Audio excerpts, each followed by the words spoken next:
തമിഴകത്ത് അനുനിമിഷം രാഷ്ട്രീയ ബലാബലങ്ങൾ മാറിമറിയുകയാണ്. ഇന്ന് 3 ലോക്സഭാംഗങ്ങൾ കൂടി പനീർശെൽവം പക്ഷത്തേക്ക് വന്നതോടെ OPSനെ പിന്തുണയ്ക്കുന്ന എംപിമാരുടെ എണ്ണം 8 ആയി.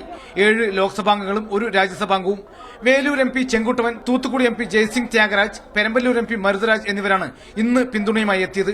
ഇന്നലെ Tiruvannamalai MP R വനരോജ, Tiruppur MP Satyabhama, Namakkal MP PR സുന്ദരം, കൃഷ്ണഗിരി MP അശോക് കുമാർ എന്നിവരും പനീർശെൽവത്തിന്റെ വീട്ടിലെത്തിയിരുന്നു. നേരത്തെ തന്നെ രാജ്യസഭാംഗം ഡോക്ടർ V മൈത്രയൻ പനീർശെൽവത്തിന് പിന്തുണയുമായി എത്തിയിരുന്നു. കൂടാതെ നടനും മുൻ MPയുമായ രാമരാജൻ, സംവിധായകനും നടനുമായ ഭാഗ്യരാജ് എന്നിവരും ഇന്ന് പനീർശെൽവത്തെ പിന്തുണയ്ക്കാനെത്തി. അതേസമയം BJP നേതാവ് സുബ്രഹ്മണ്യൻ സ്വാമി ഗവർണറെ കണ്ടതിനു ശേഷം ശശികലയെ സത്യപ്രതിജ്ഞയ്ക്ക് ക്ഷണിക്കണമെന്ന് പറഞ്ഞതിനെ തമിഴ്നാട് BJP ഘടകം തള്ളി. അതല്ല തമിഴ്നാട് BJPയുടെ നിലപാടെന്ന് സംസ്ഥാന പ്രസിഡന്റ് തമിഴിസൈ സൗന്ദരരാജൻ പറഞ്ഞു. തങ്ങൾ ജനങ്ങളുടെ അഭിപ്രായത്തിനൊപ്പം നിൽക്കുമെന്നും അവർ വ്യക്തമാക്കി.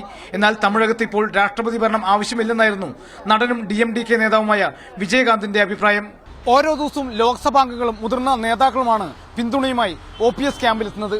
വരും ദിവസങ്ങളിലെങ്കിലും കൂടുതൽ MLAമാരും ഇതേപോലെ തങ്ങൾക്കൊപ്പം എത്തുമെന്നാണ് OPS ക്യാമ്പിന്റെ പ്രതീക്ഷ. G Prasad Kumar, Mathrubhumi news, Chennai.